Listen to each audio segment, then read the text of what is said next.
नमस्कार दोस्तों, मैं शैलेश कुमार। स्वागत है आप सभी का आपके अपने YouTube channel sky spoken English. मेरे प्यारे दोस्तों, मैं पिछले 7 साल से इंग्लिश का क्लास पढ़ाते आ रहे हैं। ठीक है। अब मैं आप लोगों के लिए ऑनलाइन क्लास लेकर आया हूँ। इससे पहले जो क्लास हो रहा था ना, टोटल ऑफलाइन क्लास था। ठीक है। ईज एम आर का यूज इससे पहले बताए थे। ईज एम आर का बेसिक यूज बताए थे। आज जो यूज होगा ईज एम आर का, जैसे आप कोई भी वाक्य बोलते हैं कि वह जा रहा है, वह खा रहा है, वह सो रहा है, वह स्कूल जा रहा है, वह स्कूल से आ रहा है। ठीक है। वह क्यों मूवी देख रही है, वह क्यों सो रही है। इस सब टाइप का अगर कोई भी सेंटेंस बोलना हो, समझना हो, तो आज के इस वीडियो लेक्चर को शुरू से अंतिम तक आप देखिए।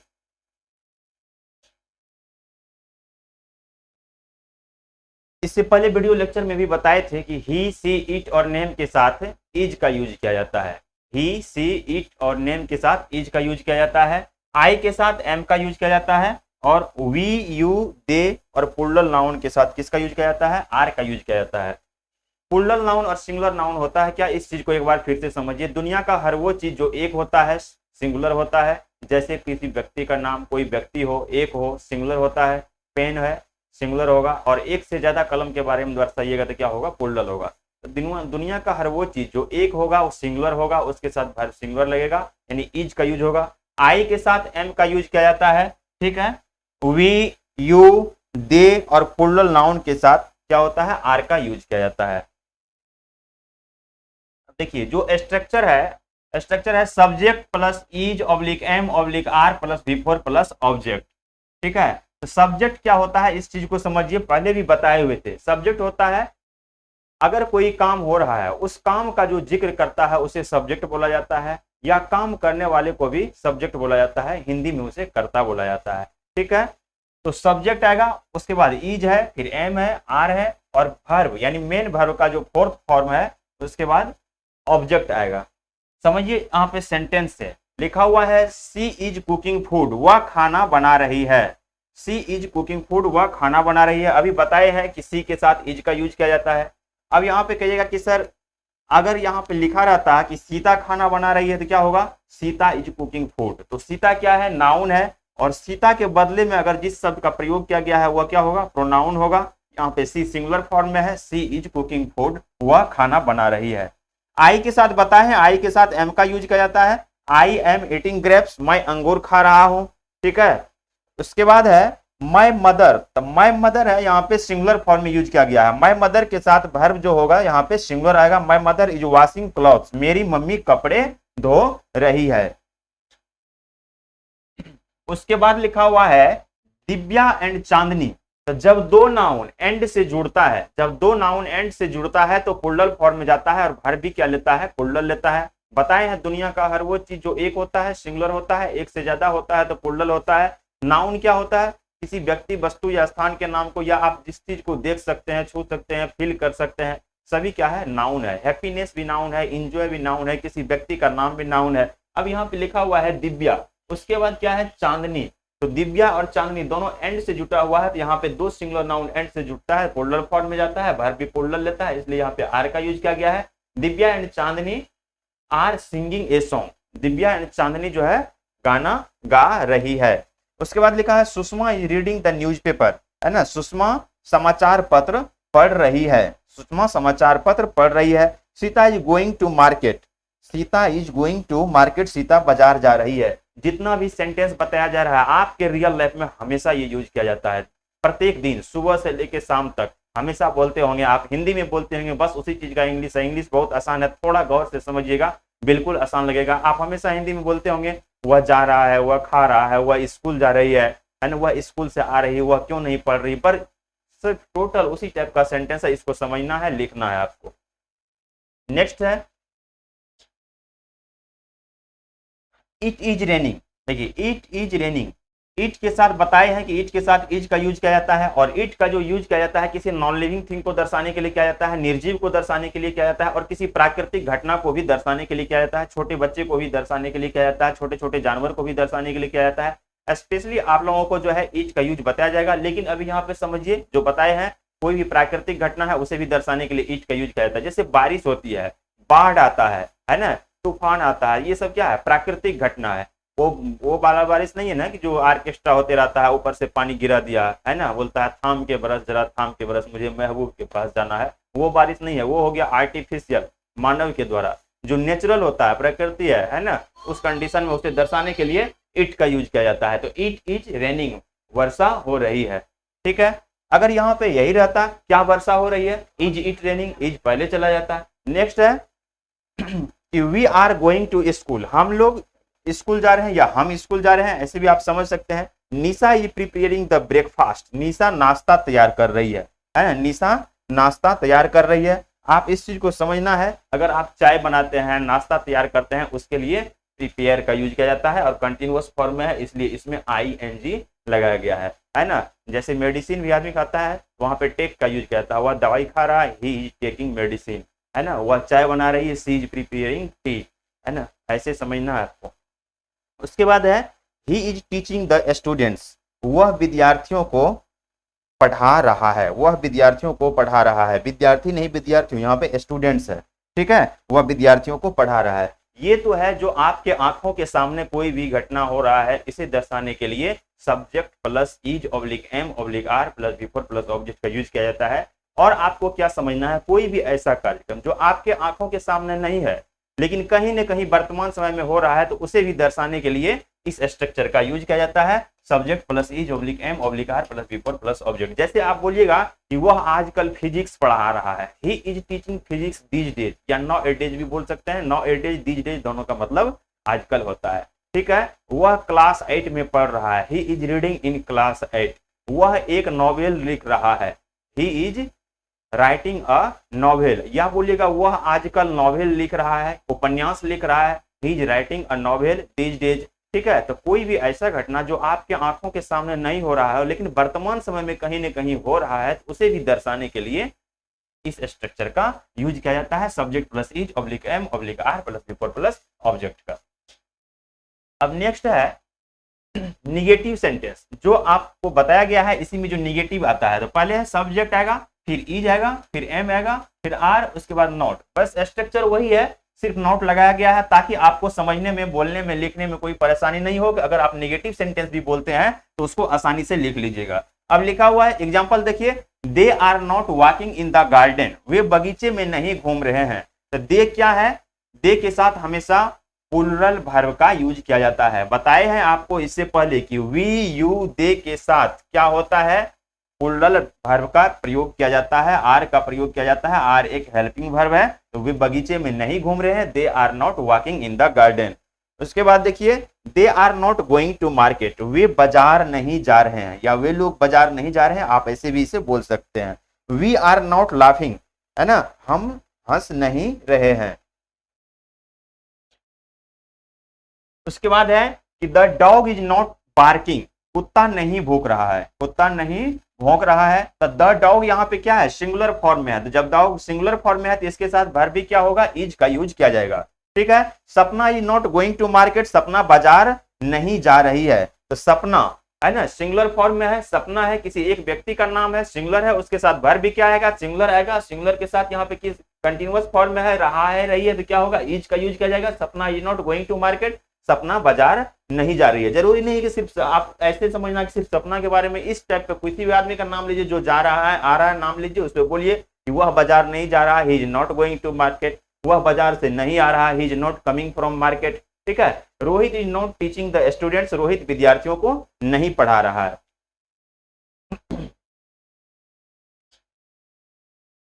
नेक्स्ट देखिए, अब जो है इंट्रोगेटिव सेंटेंस है। इंट्रोगेटिव में क्या होगा, जो इज एम आर है आपका जो हेल्पिंग वर्ब है, इसे क्या होगा, पहले लिखा जाएगा, इज एम आर पहले लिखा जाएगा, फिर उसके बाद सब्जेक्ट आएगा, उसके बाद वर्ब का फोर्थ फॉर्म आएगा, फिर ऑब्जेक्ट आएगा, बाद में क्वेश्चन मार्क आएगा। जब पहले आएगा तो बस वही चीज समझना है जो बताए हैं कि ही सी इट और नेम आएगा, तो उसके साथ किसका यूज हो जाएगा, इज का यूज हो जाएगा, आई के साथ एम का यूज हो जाएगा। ठीक है, वी यू और दे के साथ किसका यूज होगा, आर का यूज होगा। अगर प्लूरल नाउन आएगा तो प्लूरल नाउन के साथ भी आर का यूज होगा। ठीक है, तो अब है आर दे, बताए हैं कि दे के साथ आर का यूज होगा। तो are they walking in the garden, क्या वे बगीचे में घूम रहे हैं। प्रश्न पूछा जा रहा है कि क्या वे बगीचे में घूम रहे हैं। Is my brother reading, is my brother reading, क्या मेरा भाई पढ़ रहा है, क्या मेरा भाई पढ़ रहा है। Are cattle grazing in the field, क्या पशु मैदान में चर रहे हैं। अब यहाँ पे केटल के बारे में थोड़ा सा समझ लीजिए। केटल का मतलब होता है मवेशी या पशु जो है। केटल खुद में सिंगुलर और खुद में केटल हमेशा प्लुरल फॉर्म में यूज किया जाता है। ठीक है, केटल हमेशा प्लुरल फॉर्म में यूज किया जाता है, इसलिए यहाँ पे आर का यूज किया गया है। केटल का मतलब मवेशी होता है, हमेशा प्लुरल फॉर्म में यूज किया जाता है। Are cattle grazing in the field, क्या पशु मैदान में चर रहे हैं। ग्रेज का मतलब चरना हो जाता है, ग्रेजिंग लिखा हुआ है कंटिन्यूअस फॉर्म में। Are they going to market, क्या वे बाजार जा रहे हैं। Is he doing his work, यहां पे देखिए थोड़ा सा क्या हुआ है, ये टाइपिंग मिस्टेक क्या है। Is he doing his homework होगा, ये जो डूइंग हिज होमवर्क है इसको 2 बार लिख दिया गया है, कोई बात नहीं, इसे आप मत पढ़िएगा, क्लोज कर दिया। ठीक है, तो is he doing his homework, क्या वह अपना गृह कार्य कर रहा है। ठीक है, इज ही बाथिंग, क्या वह स्नान कर रहा है। इस सब टाइप का सेंटेंस तो हमेशा आप बोलते होंगे, है ना, हमेशा बोलना भी पड़ता है आदमी को। डेली जाता है आदमी, स्नान करता है, एक आदमी देख रहा है, दूसरा जो है ना स्नान कर रहा है, पूछता है क्या हुआ स्नान कर रहा है, क्या हुआ स्नान नहीं कर रहा है ना। तो इस सब टाइप का सेंटेंस हमेशा बोला जाता है। इसलिए अगर शुरू से अंतिम तक बढ़िया से देखिएगा, आपको इंग्लिश बोलना लिखना सब कुछ आ जाएगा, सिर्फ थोड़ा ध्यान से देखना पड़ेगा, है ना। नेक्स्ट देखिए, इंट्रोगेटिव निगेटिव है। ठीक है, इसमें क्वेश्चन भी पूछा जाता है और निगेटिव भी है। दोनों स्ट्रक्चर को देखना है कि इज एम आर है। ठीक है, इज एम आर है, फिर सब्जेक्ट है, फिर नॉट है, फिर बिफोर है, उसके बाद ऑब्जेक्ट, बाद में क्वेश्चन मार्क है। अब इसको आप दूसरे तरीके से भी बोल सकते हैं, इजेंट या आरेंट।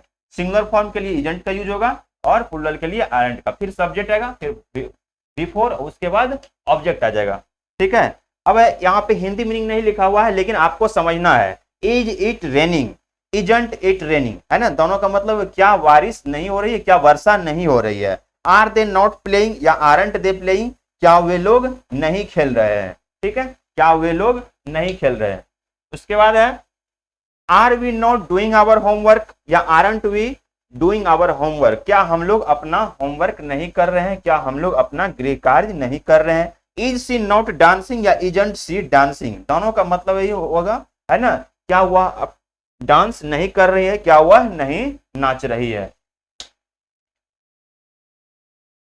देखिए अब जो स्ट्रक्चर है, कुछ वाक्य आप ऐसे बोलते होंगे, क्या है ना, कुछ वाक्य ऐसे बोलते होंगे आप, क्या कि पेड़ लगाए जाते हैं, यहाँ अंग्रेजी पढ़ाई जाती है ना, भारत में गेहूं उपजाया जाता है। अगर इस सब टाइप का सेंटेंस बोलते हैं तो इसका जो स्ट्रक्चर होता है, क्या होता है, सब्जेक्ट आएगा, फिर हेल्पिंग वर्ब आएगा, इज एम आर आएगा, बाद में जो मेन वर्ब आता है उसे थर्ड फॉर्म में लिखा जाता है, वर्ब के तीसरे रूप में लिखा जाता है। जैसे अगर कोई भी आप शब्द बोलते हैं रीड, रीड का मतलब होता है पढ़ना, तो रीड है मेन वर्ब, है ना। कोई भी इंग्लिश में वर्ड बोलते हैं उसका हिंदी में निकलता है ना, थोड़ा वर्ब को पहचानने का ट्रिक देख लीजिए। अगर इंग्लिश में कोई वर्ड बोलते हैं हिंदी में निकलता है ना, तो वो क्या होता है, वर्ब। जैसे रीड का मतलब होता है क्या, पढ़ना, गो का मतलब होता है जाना, टीच का मतलब क्या होता है, पढ़ाना, तो ये सब वर्ब है। ठीक है, तो ये जो अभी बोल रहे हैं ये फर्स्ट फॉर्म में है, लेकिन इसी को थर्ड फॉर्म में लिखा जाएगा।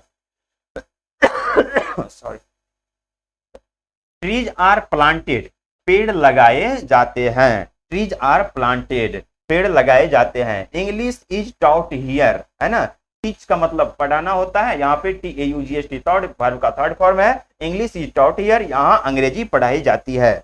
Wheat is grown in India, Bharat में गेहूं उपजाया जाता है, भारत में गेहूं उपजाया जाता है। नेक्स्ट है, बुक आर सोल्ड हियर। देखिए यहाँ पे है कि अगर बुक लिखिएगा तो सिर्फ इज का यूज करना पड़ेगा, लेकिन अगर आर है तो बुक को क्या करना है, बुक्स बना देना है, एस लगा देना है, ताकि यह प्लुरल फॉर्म में चला जाएगा, है ना। क्या हो जाएगा, यह प्लुरल नाउन हो जाएगा। तो प्लुरल नाउन रहेगा तभी तो वर्ब भी क्या होगा, प्लुरल आएगा। तो ये जो पीवी लिखे हैं पी फॉर हुआ प्लुरल वर्ब, पीएन बराबर क्या होगा, यहाँ पे पीएन का मतलब प्लुरल नाउन। ठीक है, यहाँ किताबें चीज आती है। ठीक है, एक किताब की बात नहीं हो रही है, एक से ज्यादा है, इसलिए यहाँ पे बुक नहीं बुक्स होगा। थोड़ा सा मिस्टेक था कि एस छोटा हुआ था, इसलिए बुक्स लगाया गया है। ठीक है, यू आर लव्ड, तुम्हें प्यार किया जाता है। ठीक है, तुम्हें प्यार किया जाता है ना। अगर आपको कोई प्यार करता है वही बात बताया गया कि तुम्हें प्यार किया जाता है। यू आर लव्ड, लव का मतलब क्या होता है, प्यार करना, है ना। यू आर लव्ड, तुम्हें प्यार किया जाता है। अब इसी में जो है कुछ निगेटिव सेंटेंस है उसे भी देखना है। Subject plus is oblique am oblique are plus not plus V3, ठीक है। तो English is not taught here, यहाँ अंग्रेजी नहीं पढ़ाई जाती है। The poor are not humiliate, यहाँ पे ह्यूमिलिएट के बदले, ह्यूमिलिएट का मतलब होता है अपमानित करना, ठीक है, ह्यूमिलिएट का मतलब होता है अपमानित करना, लेकिन ह्यूमिलिएट का जो थर्ड फॉर्म यूज होगा HUMILIATED होगा यहाँ पे। The poor are not humiliated, गरीबों को अपमानित नहीं किया जाता है। एक चीज और क्या समझना है, अगर आप बोलते हैं द पुअर, तो द पुअर का मतलब हुआ संपूर्ण गरीब आदमी, है ना, संपूर्ण गरीब आदमी। बोलिएगा द बेगर, तो उसका मतलब हुआ संपूर्ण भिखारी आदमी। द रिच, तो संपूर्ण धनी आदमी, है ना, तो वो प्लूरल फॉर्म में जाता है और वर्ब भी क्या होता है, प्लूरल लिया जाता है वहां पे। अब यहाँ पे है नेक्स्ट है, ये इंट्रोगेटिव में आ गया, फिर इज एम आर पहले आएगा, फिर सब्जेक्ट बाद में वर्ब का थर्ड फॉर्म, और उसके बाद क्वेश्चन मार्क आ जाएगा। तो आर बुक्स सोल्ड हियर, क्या यहाँ किताबें बेची जाती है ना। इससे पहले बताए थे कि यहाँ किताबें बेची जाती हैं, फिर यहाँ पे क्या यहाँ किताबें बेची जाती हैं। तो ऐसे सेंटेंस को आपको किस टाइप से बोलना है कि जो हेल्पिंग वर्ब है पहले आ जाएगा आर बुक्स सोल्ड हियर, क्या यहाँ किताबें बेची जाती है। आर द चिल्ड्रेन टॉट, क्या बच्चों को पढ़ाया जाता है, क्या बच्चों को पढ़ाया जाता है। अगर बोलिएगा आप कि क्या यहाँ बच्चों को पढ़ाया जाता है, यहाँ सिर्फ यहाँ लगा दीजिएगा तो क्या होगा, are the children taught here, क्या यहाँ बच्चों को पढ़ाया जाता है। नेक्स्ट है कि इज हिंदी टॉट हियर, देखिए वही आ गया इज हिंदी टॉट हियर, क्या यहाँ हिंदी पढ़ाई जाती है, क्या यहाँ हिंदी पढ़ाई जाती है। देखिए आप जाइएगा मार्केट, आपको हिंदी पढ़ना है, खोजिएगा किसी हिंदी के टीचर को, है ना, पूछिएगा वहां पे ऑफिस में जाके क्या यहाँ हिंदी पढ़ाई जाती है ना। वही चीज हिंदी जो आप बोल रहे हैं उसी को इंग्लिश में बोल रहा है, क्या कि इज हिंदी टॉट हियर। अगर पूछिएगा क्या यहाँ मैथमेटिक्स पढ़ाई जाती है, क्या बोलिएगा, इज मैथमेटिक्स टॉट हियर, है ना। बोलिएगा क्या यहाँ फिजिक्स पढ़ाई जाती है, क्या बोलिएगा, इज फिजिक्स टॉट हियर। सिर्फ ये नहीं है कि आप इस सेंटेंस को देखें और समझे, एक बार समझ लीजिएगा तो इस पे आधारित आप बहुत टाइप का सेंटेंस बोल सकते हैं। इंग्लिश बहुत आसान है ना, थोड़ा यहाँ पे दिल में बसाना पड़ेगा इसको, है ना। शुरू से अंतिम वीडियो लेक्चर को देखिए, जो क्लास शुरू हुआ है शुरू से अंतिम तक देखिए, समझिए और थोड़ा अपना नोट्स भी बनाइए, सब कुछ आसान हो जाएगा, है ना। आदमी से बढ़ के कुछ नहीं है, कहा गया मानव जब जोर लगाता है तो पत्थर भी पानी बन जाता है, ठीक है। बूंद बूंद से घड़ा भरता है और बूंद बूंद से खाली भी होता है। अगर डेली पढ़िएगा, है ना, तो नॉलेज हो जाएगा। अगर डेली नहीं पढ़िएगा छोड़ छोड़ के तो क्या होगा, खाली हो। जैसे घड़ा में पानी भरते जाता है या नीचे से छेदा कर दिया तो सब निकल गया, ऐसे आदमी भी बोलता है, बोलना आदमी का लक्षण है, ठीक है। इज इंग्लिश टॉट हियर, यहाँ पे देयर है ना, अगर हियर लगाइए तो क्या हो जाएगा यहाँ, फिर है क्या there, is English taught there, क्या वहां अंग्रेजी पढ़ाई जाती है, वहां, है ना। अब देखिए कुछ ऐसे भी सेंटेंस होते हैं, है ना। अब WH देखिए, है ना, WH में क्या आता है, जो सब शुरू होता है व्हाट होता है, व्हिच होता है, when, how, where, why, who, है ना। उसके बाद आ जाएगा क्या, इज एम आर, फिर सब्जेक्ट, अब फिर वर्ब का third form.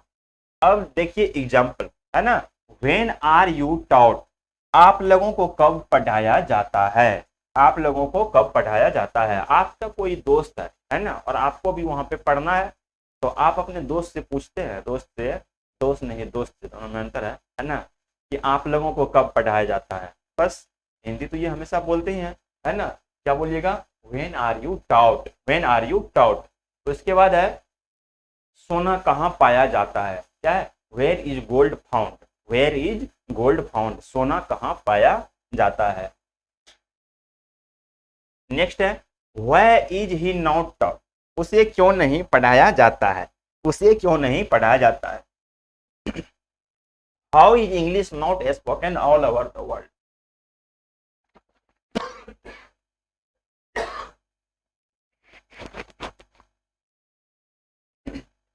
How is English not spoken all over the world, सारे संसार में अंग्रेजी कैसे नहीं बोली जाती।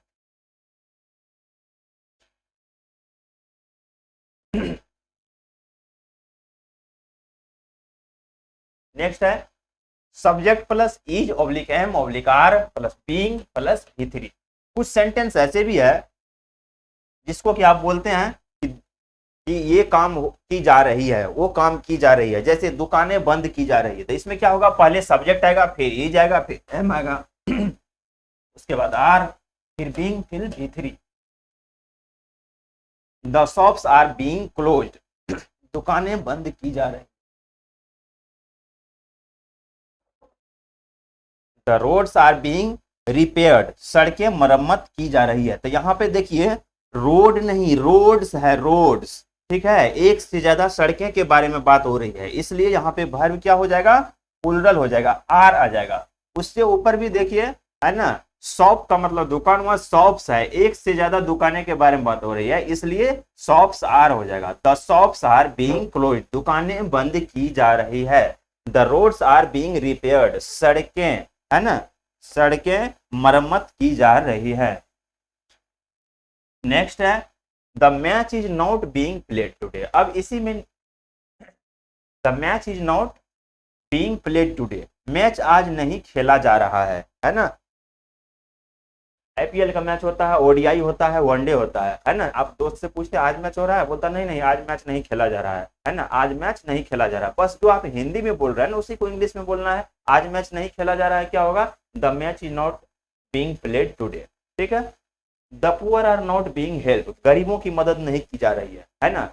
मदद तो गरीबों की ही की जाती है, जो पैसे वाले उसे मदद की क्या जरूरत है, जिसे भगवान सब कुछ दिया है उसे मदद की कोई जरूरत नहीं है। जैसे कभी बाढ़ आता है, सुखाड़ आ जाता है, जैसे कोविड आया था, है ना, बहुत बड़ा क्या था, आपातकाल आ गया था उस टाइम में, है ना, जिस टाइम में आदमी भूखे मर रहा था, खाने के लिए जो गरीब आदमी था उसको टाइम पे खाना नहीं मिल रहा था, जो मांग मांग के खाता है, हैंड टू माउथ वाले सवाल है जिसके लिए, है ना। तो क्या है, the poor are not being help, गरीबों की मदद नहीं की जा रही है।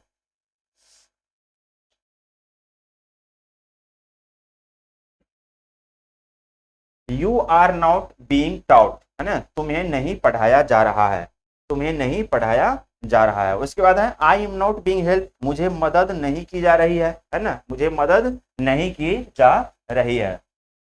अब इसी में है इंट्रोगेटिव, देख लीजिए, इज एम आर है, फिर सब्जेक्ट आएगा, उसके बाद इंट्रोगेटिव निगेटिव दोनों सेंटेंस इसमें आ गया है। कुछ इंट्रोगेटिव भी है और कुछ निगेटिव, प्रश्नवाचक भी है और कुछ में इंट्रोगेटिव निगेटिव है, फिर नॉट है, उसके बाद बीइंग प्लस बी थ्री। अब जो फर्स्ट सेंटेंस है उसमें देखिए कि इज रोहन बीइंग टॉट, क्या रोहन को पढ़ाया जा रहा है, क्या रोहन को पढ़ाया जा रहा है। तो आपको समझना है कि पहले इज आएगा, फिर सब्जेक्ट आएगा, फिर बीइंग लगेगा, उसके बाद थर्ड फॉर्म लगेगा, ठीक है। Are the poor not being educated, क्या गरीबों को शिक्षित नहीं किया जा रहा है ना, क्या गरीबों को शिक्षित नहीं किया जा रहा है। बात भी सही है, सबसे शिक्षा के मामले में क्या है, सबसे पीछा गरीब लोग ही रहते हैं, है ना, क्योंकि जो समझते हैं कि शिक्षा का बेनिफिट क्या होता है, वही अधिकतर शिक्षा के प्रति जागरूक होते हैं, क्योंकि शिक्षा शैली का वो दूध जो जितना पीता है उतना दहाड़ता है, ठीक है। अब नेक्स्ट देखिए, are the shops being closed, क्या दुकानें बंद की जा रही है, ठीक है। Is the match not being played today, क्या आज मैच नहीं खेला जा रहा है, क्या आज मैच नहीं खेला जा रहा है। जो भी बताया गया है आप लोग इसे बढ़िया से देखिए, समझिए, ठीक है, और नोट्स भी बनाइए, बहुत ही इंपॉर्टेंट है। जो भी सेंटेंस बताया गया आपके रियल लाइफ में, दैनिक जीवन में, सुबह से शाम तक जो भी बोलते हैं ना, हमेशा यूज किया जाता है। और इंग्लिश बोलना बहुत आसान है, थोड़ा आपको इसके प्रति क्या है, जागरूक रहना पड़ेगा, समझ गए। वीडियो अच्छा लगा इसको लाइक कीजिए, शेयर कीजिए, अपने दोस्त को भी शेयर कीजिए। जो कोई भी इंग्लिश सीखना चाहता है, बोलना चाहता है, समझना चाहता है ना, हर किसी के पास शेयर कीजिए। Thank you for watching this video lecture.